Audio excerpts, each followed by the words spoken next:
Fines policy sparks outrage. Hundreds of merchants protest at Pinduoduo headquarters. Chongqing sends university students to Middle East for employment, raising safety concerns.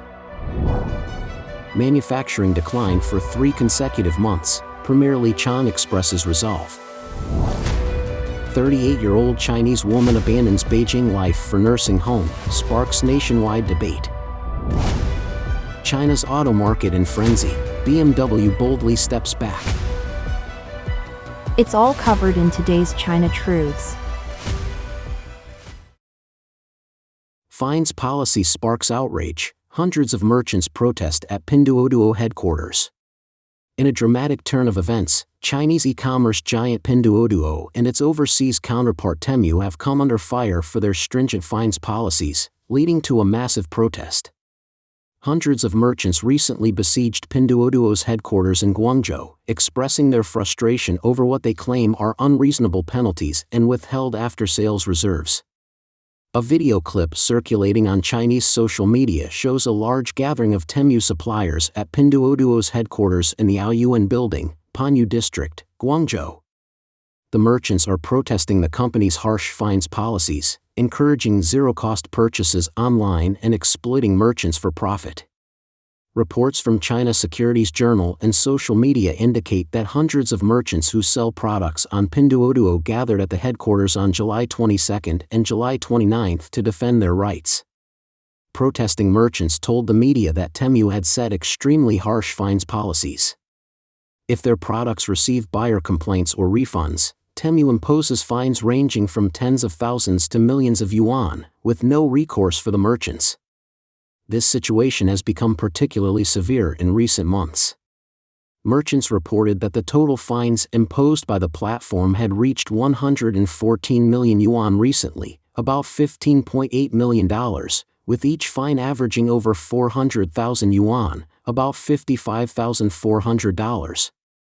Additionally, Temu refuses to transfer payment for goods, causing severe financial losses for small merchants.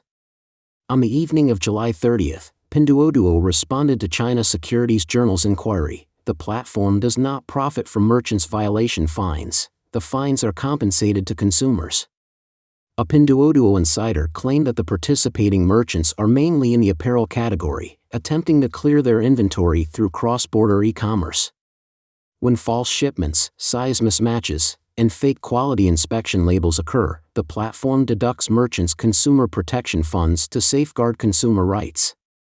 The insider emphasized that after being fined by Pinduoduo, some merchants hope to gain attention and benefits by causing a commotion, which is unfair to those who operate legally. Xing Wang, a merchant who traveled from Putian, Fujian, to defend his rights at Temu's Guangzhou headquarters, told local media that his company mainly deals in decorative items. His 4 stores in Temu have fines and reserves totaling 1.6 million yuan, about $222,000, with each store fined tens of thousands of yuan monthly. Due to penalties, frozen deposits, and other funds, the company's cash flow is severely affected, making it impossible to pay factory workers' wages.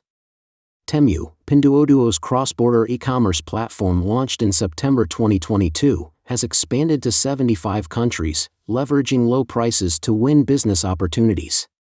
The platform's full management model means merchants only need to supply goods, while the platform handles marketing, logistics, and after-sales services. However, when quality or after-sales issues arise, Temu directly penalizes merchants instead of following the traditional model of self-operated e-commerce compensating consumers. The dispute between Pinduoduo and platform merchants has also sparked polarized debates among Chinese netizens. For example, a netizen from Shaanxi commented that some Pinduoduo merchants use inferior products and false advertising, delivering disappointing goods, and even use brand names for advertisements while delivering counterfeit products. Another netizen from Zhejiang countered that Temu has inspection procedures before goods enter the warehouse.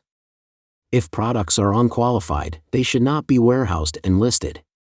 Any issues should not result in unilateral penalties for suppliers, otherwise, warehouse inspections become meaningless. Chongqing sends university students to Middle East for employment, raising safety concerns. To address the rising issue of graduate unemployment due to increasing youth unemployment and economic challenges, Chongqing has taken a significant step this year. For the first time, authorities have sent over 70 students from 8 institutions, which are collectively known as Sichuan Chongqing Universities, to Oman in search of employment opportunities. The Chongqing Daily reported that this initiative is a partnership between the Chongqing Foreign Service Company, Limited, which is part of the state-owned Chongqing Development Investment Company, and several Omani enterprises. It operates under a school enterprise plus foreign enterprise cooperation model and mainly focuses on recruiting graduates from the Chengdu-Chongqing area. Zhao Xiaowei, CEO of Taiwan's Insight Creative, has expressed concerns about Chinese university students working in the Middle East.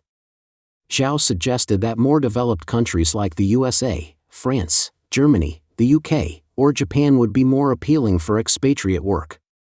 He emphasized that if the Middle East is only considered a fallback option due to diplomatic relations with China, it might not attract many students. Further, Zhao described Oman as a powder keg, highlighting the potential risks but stressing that the primary concern for students should be the prospects in their host country and the industries they will join. Zhao argued that the lack of developmental potential could diminish the program's appeal. Meanwhile, Sun Guoxiang, an associate professor at Taiwan's Nanhua University, cautioned that the ongoing export of China's high-end talent might lead to overcapacity, potentially disrupting the international talent market. He also pointed out a lack of agreements between the Chinese government and countries like Oman or the UAE concerning cross-border employment rights, which raises concerns about work safety and personal protection for overseas workers. The program offers a competitive compensation package, including room and board, with salaries ranging from 12,000 yuan, about $1,700, to 18,000 yuan, about $2,500, monthly. Additionally, employees are eligible for 14 months' salary per year and 1 month of paid vacation, with the company covering 2 round-trip flights annually. The participating students, mainly from fields like chemical engineering, electronics design automation, and English, are placed in roles that align with their academic training. After 2 years of satisfactory work, they can renew their contracts. Zhao Xiaowei noted that the dire state of the job market compels students to accept any available job, often unable to choose based on preference or specialization. This situation has become increasingly common as China's youth unemployment rate soared to 21.3% last June, leading the National Bureau of Statistics to temporarily stop publishing related data. Sun Guoxiang suggested that the central government's demands on local administrations to reduce unemployment among graduates might only temporarily manipulate statistical outcomes rather than address the underlying issues. According to NTD-TV, graduate unemployment has become a regular feature of societal life in China. Zhao Xiaowei said, China's youth have lost all hope for the future and are trapped in a downward spiral.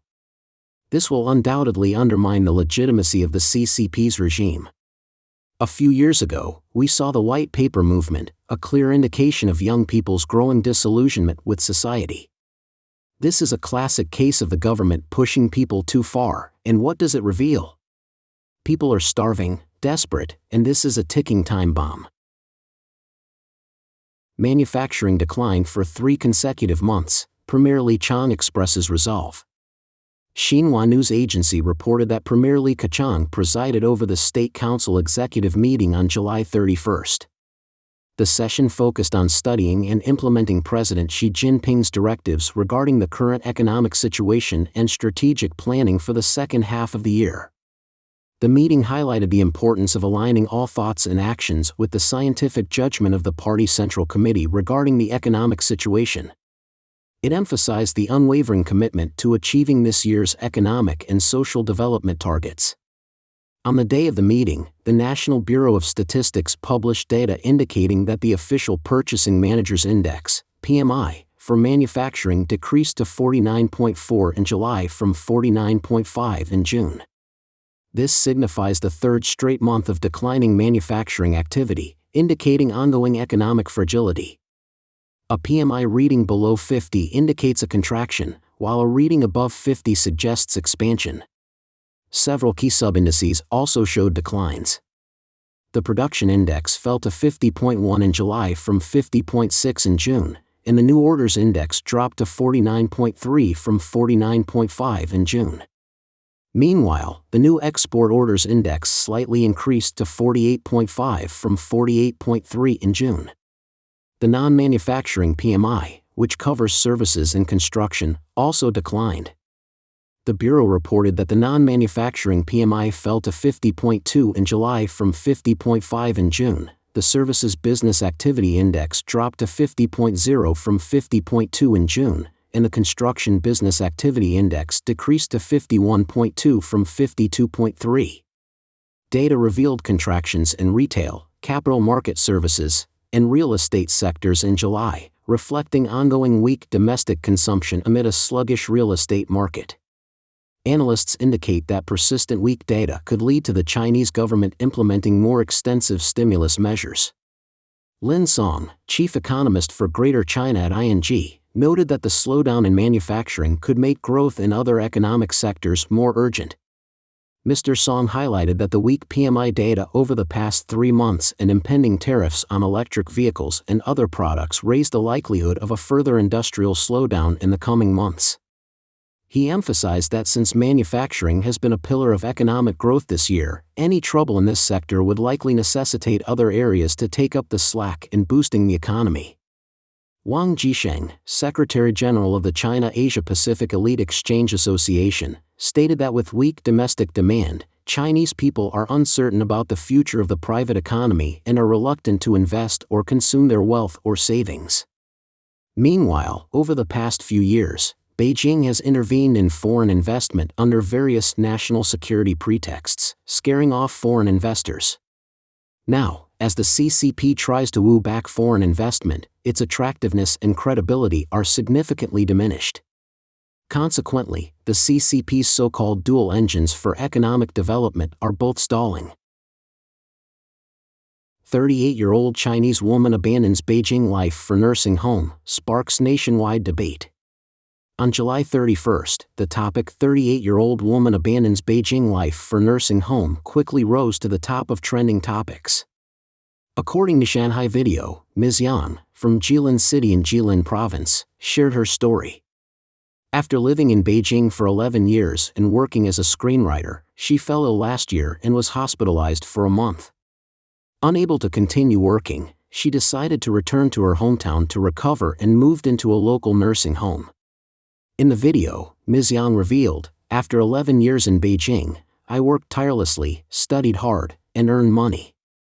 I always believed that work was the center and entire meaning of my life. It wasn't until I got sick last year and lay in the hospital reflecting on those 11 years that I realized my life was all work and no joy." She recounted late nights at work, endless script revisions, and the pressure of waiting for superiors' approval, with almost no rest days. "I remember taking the last bus through the bustling city, seeing many exhausted people coming out of the subway, some waiting for buses, others buying simple dinners, and some standing on the street feeling lost. Eventually, they all disappeared into the crowd." Ms. Yang now resides in a nursing home that provides food and accommodation for 2,000 yuan, about $276, per month. She has been there for 3 months. Netizens have had mixed reactions. Some noted that renting an apartment and covering living expenses would cost more than 2,000 yuan, about $276. Others asked about the conditions for entering such a nursing home and whether there were age restrictions. Critics questioned her decision, calling it defeatist to live in a nursing home at such a young age and urging her to continue striving. Comments included, "The elderly are full of spirit, while the young are disheartened, and working pressure is really high nowadays." As China's economy continues to decline, with rising unemployment and job scarcity, many young people are adopting the lying flat mentality. This year, youth nursing homes have become popular in places like Dali and Zhishuangbana in Yunnan, Zhengzhou in Henan, Chongqing, Ningbo in Zhejiang, and Hefei in Anhui. Unlike traditional nursing homes, these youth nursing homes provide a place for stressed and confused young people to relax. China's auto market in frenzy, BMW boldly steps back. Next, we're diving into the turmoil within China's used car market. The landscape is marked by fierce competition, with new cars and domestic electric vehicles grappling for supremacy. Industry giant BYD has ignited a price war, pressuring luxury brands like NIO and Li Auto to follow suit. This intense competition has led to price cuts across the board, with BMW slashing the price of its i3 model from an original 300,000 yuan, about $41,400 to a mere 170,000 yuan, about $23,500, highlighting the struggle even high-end brands face in maintaining quality while staying economically viable. In a surprising move, BMW, a staple of luxury in China known collectively with Mercedes and Audi as BBA, has decided to exit the ongoing price war. This decision comes as the brand aims to preserve its premium image amidst a market that's seeing widespread price reductions. Following this announcement, BMW took a stand by raising the prices of its vehicles. The i3 model now starts at 200,000 yuan, about $27,600, a significant climb from previous figures. A BMW dealership in Shanghai Pudong disclosed that the uniform price hikes are an attempt to stabilize the market. However, Dr. Daishuan, president and CEO of Brilliance BMW, refuted claims of fixed pricing, emphasizing that dealers retain the freedom to set their own prices. Further, BMW has expressed its commitment to sustainable business practices, engaging in discussions with partners to ensure future profitability for all involved. The BMW i3, a pure electric vehicle, has recently garnered attention in China for significant price reductions. Although the official price for the i335L model stands at 353,900 yuan, nearly $49,000, reports indicate that some consumers have purchased it for as low as 177,000 yuan, about $24,400, sparking widespread debate on social media regarding the sustainability of such discounts. Additionally, BMW has raised the prices of its fuel-powered models, including the 3 Series and 5 Series, to preserve its luxury brand image and satisfy existing customers. Despite potential consumer dissatisfaction, a BMW salesperson told the Observer Network that sales have not been significantly affected. The salesperson stated, "As a luxury brand, consistently lowering prices would only upset our loyal customers.